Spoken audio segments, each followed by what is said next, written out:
Hero గారికి sir ఇందాక బాగుంది. క్వశ్చన్కి సార్ ఇందాక క్వశ్చన్కి అంటే నేను మీ అంత నాలెడ్జ్ లేదు సార్, అయ్యో ఆయన అంత అదేం నాలెడ్జ్ లేదు. కూడా లేదు సార్. లేదు లేదు. అంత గొప్పనైతే కాదు కానీ సార్, మీరు చాలా మామూలుగా ఇప్పుడు కొన్ని గొప్పోళ్ళే. మలయాళం సినిమాలు చూస్తాం కదా సార్, అవును. అంటే మనం జానర్ ఏంటంటే హారర్ మిస్టరీ. అవును. సో సెకండ్ హాఫ్ మనం దానికి stick to the genre sir. ఈసారి ఏమి మేము ఎక్కడ ఎలివేట్ చేయకుండా, సాంగ్లు అవి పెట్టకుండా, ఎక్కడ దాన్ని స్పాయిల్ చేయకుండా we have stuck to our genre.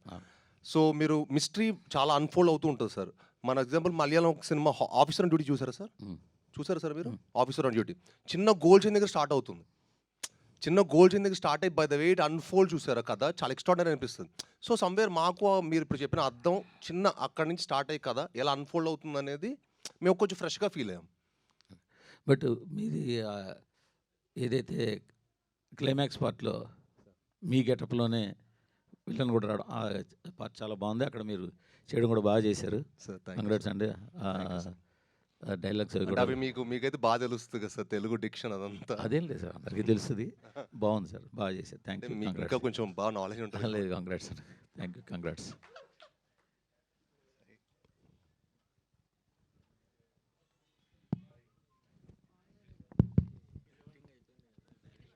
Sir sir ఇంకోటి ఏంటంటే మాది చిన్న సార్ మూర్తి గారు, కొంచెం మాది చిన్న మిడ్ రేంజ్ సినిమా సార్, కొంచెం మీరు సపోర్ట్ చేసి మీరు అందరూ ఈ సినిమాని ఎంకరేజ్ చేయాలి సార్.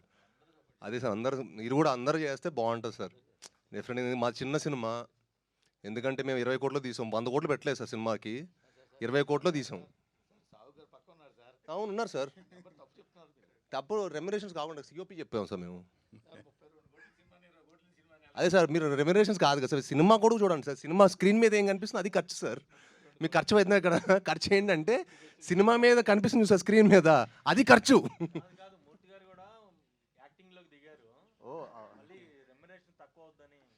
అయ్యో అదే సార్, అదే సిఓపి సార్. సిఓపి అంటే cost of production sir, cost of production చెప్తాను సార్. సాయి సార్ ఇందాక క్లైమాక్స్ గురించి చెప్పారు కదా, జనరల్గా హీరోలో కూడా దెయ్యం ఆవహించడం అనేది చాలా రేర్ ఎలిమెంట్. సో అటు హీరోయిన్లోను ఇటు హీరోలోను దెయ్యం ఆవహించే సీన్స్ ఉన్నాయి కదా క్లైమాక్స్లో. ఫస్ట్ డైరెక్టర్ ఇలా ఉంటుందని చెప్పినప్పుడు నువ్వు ఎలా ఫీల్ అయ్యావు? అదే నాకు కొత్తగా అనిపించిందండి, ఎందుకంటే ఒక మామూలుగా మీరు హారర్ మూవీస్ ఇలాంటి చూసుకున్నారు కొంచెం ఇలాంటి జానర్లో యాక్చువల్లీ యాక్టర్కి పర్ఫార్మెన్స్ కొంచెం తక్కువే ఉంటుంది స్కోప్. చాలా మీకు నరేషన్ పార్ట్ కానీ డైరెక్షన్ టాలెంట్ ఎక్కువ ఉంటుంది. బట్ ఈ సినిమాలో ఏంటంటే అన్ని కథతో పాటు హీరో కూడా ఒక మంచి పర్ఫార్మెన్స్ ఉన్న క్యారెక్టర్ సార్, మంచి పివోటల్గా ఉంటుంది, మంచి ప్రాధాన్యం ఉంది. సో అది నాకు ఎగ్జైట్ చేసింది అనమాట. ఇది కొంచెం ఫ్రెష్గా అనిపించింది. ఎట్ ది సేమ్ టైం నాకు హారర్ మిస్టర్ థ్రిల్లర్లా అనిపించింది సార్ కథ విన్నప్పుడు. It's just not a horror film, it's a thriller also. All the best. Thank you sir. Kaushik garu sir, sir congratulations. Thank you so అండి. సినిమా చూసిన తర్వాత కొన్ని క్యారెక్టర్స్ మేము కూడా సర్ప్రైజ్ ఫీల్ అయ్యాం. ముఖ్యంగా సీనియర్ హీరోయిన్ ఒక ఆవిడ ఉంటాం ఆ క్యారెక్టర్. అండ్ మీ ప్రేమ గారు. లాస్ట్ మూవీ చూసుకున్న ఆమెని గారిని కొంచెం డిఫరెంట్గా చూపించారు. సో దీంట్లో కూడా సో ఈవిడ్ని డిఫరెంట్గా చూపించారు. సో ఏంటి సార్ అంటే, సో ఏంటి అంటే అలాంటి హీరోయిన్స్ అంటే గ్లామర్ హీరోయిన్స్ని తీసుకొచ్చి ఇలా చూపించడం? అలా ప్లాన్ చేసి చేసింది అయితే కాదండి. నాకు బేసిక్గా మదర్ క్యారెక్టర్ అనేది చాలా ఇష్టం. ఎవరికి ఇష్టం ఉండదు, అమ్మ అంటే ఎవరికి ఇష్టం ఉండదు. సో స్ట్రాంగ్ మదర్ క్యారెక్టర్స్ రాయాలి అనేది నాకు పర్సనలీ చాలా ఇష్టమైన థింగ్. సో అది రాస్తున్న ఫ్లోలో వచ్చిన ఇదే. బట్ ఎవరు చేస్తే బెటర్ అని అనుకుంటున్నప్పుడు చాలా ఆప్షన్స్ చూసి ప్రేమ గారు బాగుంటారని అనుకుని అలా చేసాం. అంతే తప్ప ప్రతిసారి ఒక సీనియర్ హీరోయిన్ గారిని తీసుకొని వచ్చి ఆ సినిమాలో పెట్టాలి అలా అలా ఏమీ ప్లాన్ చేసుకొని చేసింది కాదు అది. సార్ ఇంకొక చిన్న thing I wanted to address. ఇందాక మీరు అడిగారు కదా సార్, ఏంటంటే హీరోయిన్లోకి హీరోలోకి వెళ్ళిన అనేది. యాక్చువల్లీ ఎంతమంది ఇది నోటీస్ చేశారనేది నాకు తెలియదు, కానీ జనరల్లీ ఏంటంటే మీకు ఒక మనిషిలోకి ఒక దయ్యం వెళ్ళడం అనేది అంత ఈజీ కాదు.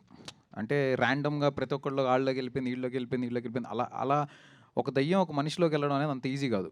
అంటే మన బాడీ బేసిక్గా చాలా స్ట్రాంగ్. ఒక అయోధ్య లాంటిది మన బాడీ అనేది, చాలా స్ట్రాంగ్, అన్కాంకరబుల్ అది. సో అంటిల్ అండ్ అన్లెస్ మనం వీక్ అయ్యి, మనం ఎమోషనల్లీ, మెంటల్లీ, స్పిరిచువల్లీ అన్ని రకాలుగా మనం వీక్ అయ్యి ఉన్న మూమెంట్లో మాత్రమే it can get in to us. So అందుకే సినిమాలో మీకు ఎవరిలోకి పడితే వాళ్ళకి వెళ్ళిపోవడం అలా ఉండదు. మీకు చిన్న చిన్న ఇల్యూజన్ లాంటి కైండ్ ఆఫ్ ఇది ఉంటుందేమో తప్ప ఒక పర్సన్లోకి స్పెసిఫిక్గా వెళ్ళడం అనేది 2 చోట్ల జరుగుతుంది. ఆ 2 చోట్ల కూడా there is a reason and there is a meaning for it. So అది 100% ఆ మీనింగ్ తోటే చేసాము. అండ్ మీకు అబ్జర్వ్ చేస్తుంటే సినిమా స్టార్టింగ్లో కూడా చాలా చిన్న ఒక బీటిల్ తోటి స్టార్ట్ అయింది. సో బికాజ్ అది స్మాలెస్ట్ ఆఫ్ ద ఇది కాబట్టి అంటే ఉన్న స్మాల్ ఇన్సెక్ట్స్ వాటిలో అది కూడా బీటిల్ కూడా ఒకటి కాబట్టి నేను అలా ఒక వీక్ దీని నుంచి స్టార్ట్ చేసి then slowly how it got in to human అనేది తర్వాత చెప్పాం అది just సాయి my గారు thought. సాయి గారు సార్ దెయ్యాలు ఉన్నాయని నమ్ముతారా పర్సనల్గా? అంటే దేవుడు చూడ Experience ఏమన్నా అంటే ఉందా? చిన్నప్పటి నుంచి ఏంటంటే సార్ దేవుడు చూడ దెయ్యం ఉందని చెప్పి మళ్ళీ నమ్మడం అలా చేస్తారు కదా సార్. సో నమ్ముతాను సార్. అంటే దేవుడిని ఎంతో నమ్ముతాను నేను. దేవుడు అంటే నాకు చాలా ఇష్టం సార్. అంటే నేను బాగా నేను బెండేది ఒక్క చోటే. So so yeah I believe it. So మీరు కానీ సాహు గారు కానీ సక్సెస్ టూర్ అయినా ప్లాన్ చేస్తున్నారా? Sir on the way. ఎందుకంటే ఈ సినిమా డెఫినెట్గా తెలుగు ప్రేక్షకుల మటుకి నేను చాలా గ్రేట్ సార్. ఎందుకంటే వాళ్ళు నిన్న మాకు 3 షోలతో ప్రీమియర్ స్టార్ట్ అనుకుంది, 66 షోలు ఫుల్ అవటం అనేది pure love for cinema. Cinema అందరికంటే చెప్పాను కదా ఇక్కడ ఉన్న మేము అందరికంటే సినిమా గొప్పది. సో డెఫినెట్గా వాళ్ళ దగ్గరికి వెళ్ళి ఈ సినిమాని ఈ ఈ ఇంకో స్థాయిలో పెట్టడానికి నా ప్రయత్నం నేను చేస్తాను సార్. అది జనాల్లోకి వెళ్ళి ప్రమోట్ చేస్తాను sir. Congrats sir team. Thank you sir. చివరి ప్రశ్న ఇవాళ కార్యక్రమంలో కాదా?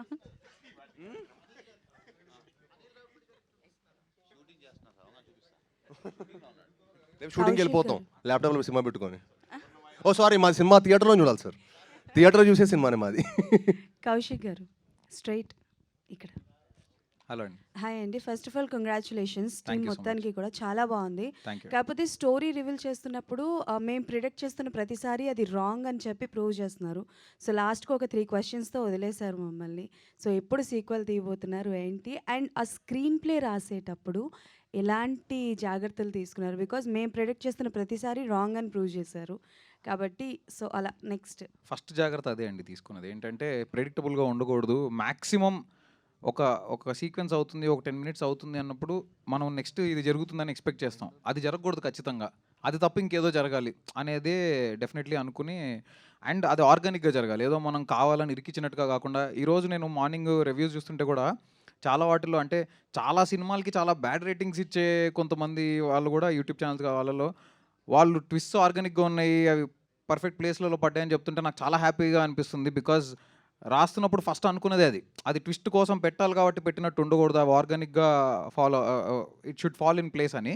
సో మాకు ఇప్పుడు సెకండ్ హాఫ్ నేను యాక్చువల్లీ థియేటర్ విజిట్కి వెళ్ళినప్పుడు కూడా కలుస్తున్న వాళ్ళందరూ సెకండ్ హాఫ్ ట్విస్ట్లు అదిరిపోయినాయి అంటే ఓ నైస్ ట్విస్ట్లు కనెక్ట్ అవుతున్నాయి అయితే. బికాజ్ ఇలాంటి సినిమాల్లో అవి కనెక్ట్ అవుతూనే వర్కౌట్ అవుతాయి కదా. సో మాకు వస్తున్న రెస్పాన్స్ని బట్టి మాకు అర్థమైంది అది. We're very very happy for that. Yeah.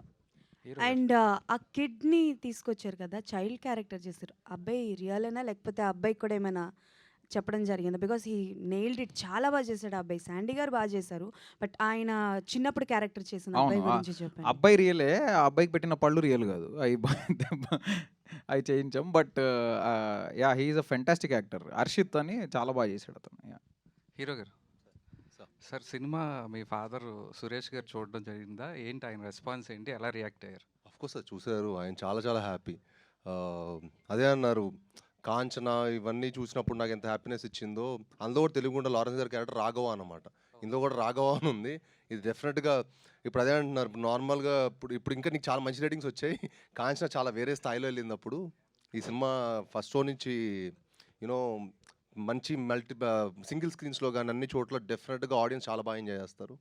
డెఫినెట్గా చాలా బాగుంటుందని చెప్పారు సార్. శ్రీనివాస్ గారు, బెల్లంకొండ కాస్త బంగారు కొండ అని అంటున్నారు ఎన్టీఆర్ ఫ్యాన్స్ మొత్తం మిమ్మల్ని చూసి. మీరు మనం చేసిన ఒక మంచి కార్యక్రమం చూసి మొత్తం సోషల్ మీడియాలో ఎన్టీఆర్ ఫ్యాన్స్ కూడా ఫుల్ సపోర్ట్ చేశారు దానిపైన. అంటే ఏం లేదు సార్, ఇప్పుడు వరకు మనం ఇంత కృషి చేసేది, సినిమాలు చేసేది ఏంటంటే మన ఆడియన్స్ని మెప్పించడానికి, వాళ్ళకి ఇష్టపడేయడం. నేను యాక్చువల్లీ ఇప్పుడు ముందు సోషల్ మీడియాలో లేను సార్. ఫస్ట్ టైం మొన్న 10 days బ్యాక్ ఫస్ట్ టైం ట్విట్టర్లో ఇంత యాక్టివ్గా ఉంటాను చూస్తున్నారు కదా. ఫస్ట్ టైం ఎందుకంటే నేను 10 days బ్యాక్ డౌన్లోడ్ చేశాను. దాని ముందు నా టీమే మేనేజ్ చేసేది, నేను ఓన్లీ ఇన్స్టాలో ఉండేవాడిని. సో 10 days బ్యాక్ నేను ట్విట్టర్లో స్టార్ట్ చేశాను. చూస్తుంటే అక్కడ సూసైడ్లు, కష్టాల్లో ఉన్నాం ఇలా అంటే కొంచెం బాధేస్తూ ఉంటుంది. అంటే ఏంటప్పుడు ఇంత చూస్తే ఇంత ఉంది ఏంటి అనిపిస్తుంది. బట్ అందరూ ఎవరు జెన్యూన్ కూడా తెలియట్లా. ఇప్పుడు నిజంగానే ఎవరు నిజంగా హెల్ప్ కోసం, ఎవరికి నిజంగానే హెల్ప్ అవసరం, ఊరికే ఫైనాన్షియల్ హెల్ప్ కావాలంటారు, అది కావాలి ఇది కావాలని చెప్పి కంటిన్యూస్ మెసేజ్లు కొడుతుంటే నేను అది చేసినప్పుడు నాకు చాలా మెసేజెస్ వస్తున్నాయి. బట్ ఏది జెన్యూన్ అర్థం కావట్లా. But if they somebody has an problem, మనం ఒక్కొక్క చేయడంలో తప్పలేదు అనిపించింది సార్. మనందరం ఎప్పుడొకప్పుడు ఎవరొకరికి సాయం అవసరం వస్తుంది. అండ్ మనందరూ ఒక చేసి డెఫినెట్గా అది హెల్ప్ అవుతుంది అందరికీ. అటు నుంచి ఎన్టీఆర్ నుంచి అయిన రియాక్షన్ అట్లా వాళ్ళ వైపు నుంచి? అయ్యో తెలియదు సార్, నాదేం రాలేదు సార్. అంటే అన్న నాకు చిన్నప్పటి నుంచి క్లోజ్. నేను 10 ఇయర్స్ నుంచి నేను ఒక సాలిడ్ కావాల్సిన రేంజ్ హిట్ కొట్టేందుకు నేను ఎప్పుడు బయటికి వెళ్ళడం మానేశాను సార్. నేను నా పని, ఆఫీసు, ఇల్లు తప్ప నేను బయటికి వెళ్ళడం మానేశాను తక్కువ. నా క్లోజ్ ఫ్రెండ్స్, ఎందుకంటే నేను సాలిడ్ కొట్టిన తర్వాతే but I'm very happy sir. ఇప్పుడు అన్ని వైపులో నా లాస్ట్ 2 సినిమాల నుంచి చాలా మంచి పేరు వస్తుంది. సాయి గారు, మీరు అంతకుముందు యాక్షన్ సీన్లు చాలా చేశారు, చాలా సినిమాలు చేశారు. బట్ ఈ సినిమాలో కొంచెం ఎమోషన్ బాగా చేశారనే పేరు వస్తుంది. అది మీ వరకు రీచ్ అయిందా? ఎలా ఉంది అది ఫీలింగ్? ఎస్ సార్, చాలా చాలా హ్యాపీగా ఉంది సార్. యాజ్ ఎ పర్ఫార్మర్గా ప్రూవ్ చేసుకుందాం మనం కొన్ని సినిమాలు చేస్తూ ఉంటాం కదా సార్. అన్ని రకాల జానల్ సినిమాలు చేయాలని నాకు ఇష్టం. సో ఈ సినిమా యాజ్ ఎ పర్ఫార్మర్గా ప్రూవ్ చేసుకోవాలని నాకు కౌశిక్ వచ్చి కట్ చెప్పాడు. పర్ఫార్మెన్స్ చాలా స్కోప్ ఉందని ఈ సినిమా చేశాను sir. And next Tyson Naidu, హైందవ అని చెప్పి ప్రాపర్ టు కమర్షియల్ బాక్స్ ఆఫీస్ని షేక్ చేసే సినిమాలు వస్తాయి sir. All the best. Thank you sir.